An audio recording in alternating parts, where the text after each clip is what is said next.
everybody, I'm going all in on the media coronavirus fear mongering. You're not supposed to touch your face at all, which I tried. It's impossible. So I had to go with a mask and goggles. I stocked up on toilet paper and Pop-Tarts, and I'm probably gonna die because if I cover my nose, it steams up my glasses, then I can't see, then I can't make this video. And I look ridiculous, I feel ridiculous, and I'm doing it on purpose because this whole thing is kind of ridiculous. So I'm gonna go over a common sense makes sense approach to this, and hopefully I make a lot of sense for you and you apply some of the things I talk about now. So first, the stats. So as I was researching, it was in 47 days worldwide, 4,005 people have died from coronavirus. All right, so I don't want to minimize any death, but just to put that in perspective, in the US, just the US, not the world. And you gotta realize the US is only about 4.25% the size of the world. Very, very tiny. Just in the US, at the same time, 84,600 people have died from heart disease, and about 10,700 people have died from diabetes. That's why I put the sugar right there. And just so you know, I find this to be a crazy stat. On average, every second in the world, 2 people die. That's the average. Every second, 2 people die. So every 33 minutes, 4,000 people are dying, right? That's how common it is. So then it's a tiny, tiny number of people, but that number is definitely going to increase. And I have to tell you, the death rate, right? It is completely, whatever they're posting, it's not true. It can't be. It's like, well, why? What are the symptoms of coronavirus? The symptoms are a cough, a fever, and shortness of breath. How many people have those symptoms and don't get tested for coronavirus? Do you have any idea how many people are out there right now with coronavirus that haven't been tested? Tons of them. Tons of them. There's far more cases of coronavirus, and what doesn't get missed is the people who die from it. So I guarantee you the ratio of deaths is far, far less than what they show you. All right? It just has to be. Okay? So now, here's the thing. When you look at the death rates, certain things increase the risk of death. Well, what are they? Heart disease, diabetes, smoking, age, being a male. And why being a male? Because in China especially, the men were higher smokers than women. So as majority of males were smokers, because males aren't smart, they don't take care of themselves as much, they're more susceptible to get a lung disease because smoking damages your lungs, and obesity. All right, now here's the thing. I'm not a politician. I don't care if I upset people because I'm not looking for votes. I'm not the media, so my goal isn't just to get you clicks, because clicks is how they get paid from advertisers, right? I'm just gonna tell it like it is. It might hurt your feelings, you might get upset, but I'm just telling the truth, okay? Now here's the thing, obesity is a huge risk factor, right? Another thing with obesity is obese people not only have more severe complications from coronavirus and influenza, but they spread it to more people. They carry it longer and spread it to more people. It's a very, very serious risk factor of this disease and many, many other. It's just in today's age, we're so worried about hurting someone's feelings, we can't say, hey, you're fat, you're overweight, you're obese. You know what I mean? It's like telling me that I'm vertically challenged and hair deficient. I'm short and I'm bald. It just is, right? It's not like, it just is. So when you see it, here's the thing. If you're overweight, you are at a higher risk for sure of many, many conditions. Heart disease, diabetes, cancers, but also serious complications from the flu, influenza, coronavirus, rhinovirus, coccidiovirus, so many things.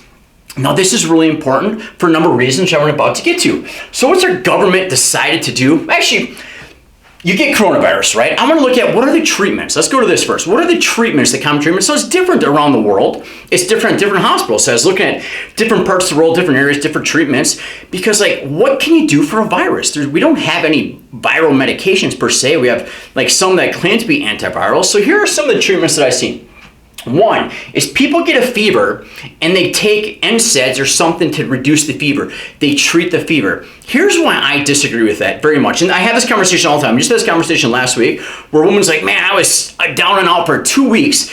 I controlled the fever 3 different times and it kept coming back. It's like, well, yeah, your body raises its own temperature on purpose because that's what helps you fight off the infection. So we take medications to suppress our body's own innate immune system and inhibits our body from defeating the virus that's in us, which makes us stay sick longer. But even more dangerous is you feel like crap, right? Like when you get sick, you feel awful, you hurt, it's uncomfortable. That's good. Why is that good? Because it keeps your ass at home.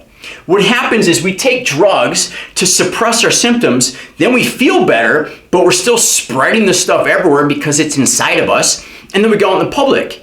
I would much rather you suffer and stay your butt home, and you suffer for you suffer more for a shorter period of time because you're not inhibiting your body's ability to fight off the infection.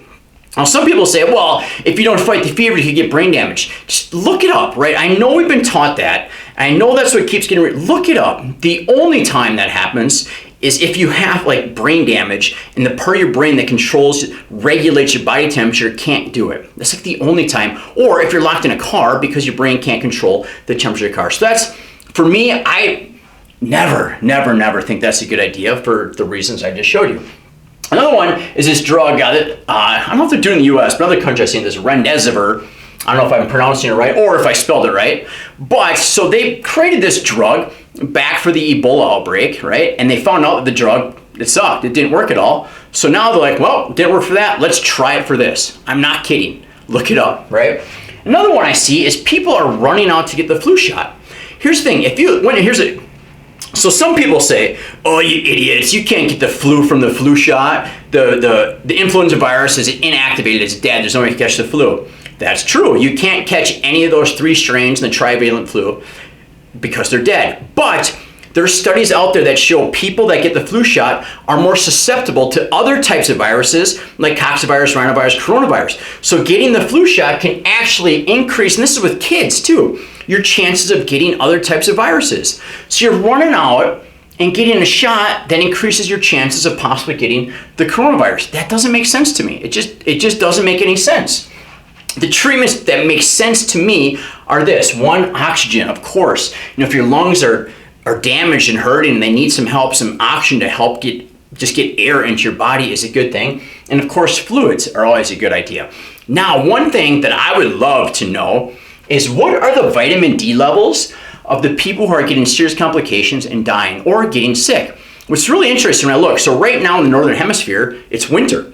Southern Hemisphere, it's summer. But in the Northern Hemisphere, we're at the tail end of winter. And over winter, days are shorter, we cover up, we get less sun, our vitamin D goes down. Vitamin D is extremely important for a high-function immune system. So it's like, man, I would love to know what the average vitamin D levels are of people having serious complications from this disease. And if you look at a map, just look at the Northern Southern Hemisphere, how many more cases of coronavirus deaths are in the Northern Hemisphere. It's just really interesting. It's just a theory. I can't really back it up with anything solid.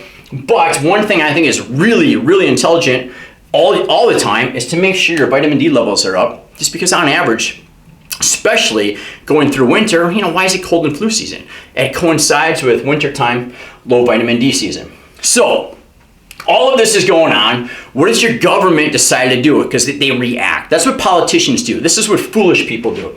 I put dumb people. This is the dumb thing to do, is to react. So react is to wear stupid goggles, stupid masks, and run out and stock up on toilet paper and things like that.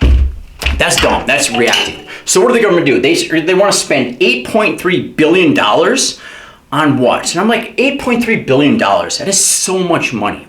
It's money beyond imagination. What I like is if you travel back in time 1,000,000 seconds, you go back 12 days. Travel back in time 1 billion seconds, you go back 32 years. 1 billion is a huge number. It's so crazy. At first I wrote 8.6. I'm like, is that right? 8.3 is like 0.3. $300 million is huge. But anyhow, 12 billion. Where does the government spend $12 billion on? School lunches for the year.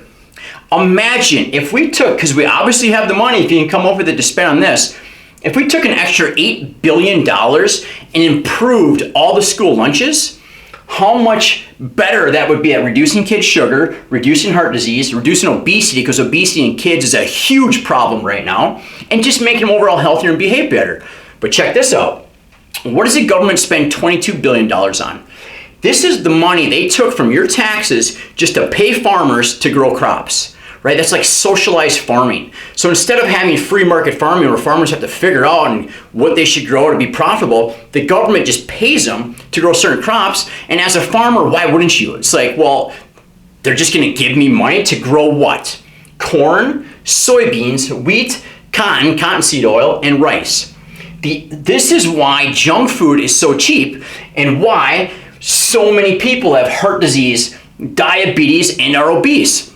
So the government takes taxes, pays farmers to grow garbage food, conventionally, by the way, tons of Roundup, destroying our soil, destroying our environment, destroying the planet. But another tangent, grow tons of cheap, terrible food for us, which promotes, golly, they pay for all this food, which promotes obesity. All this makes us more susceptible to viruses and flus and everything else, and diabetes and heart disease, the #1 killers, and then takes money to try and come up with a drug or a vaccine to treat the conditions that are almost all caused by the garbage foods the government is paying farmers to grow.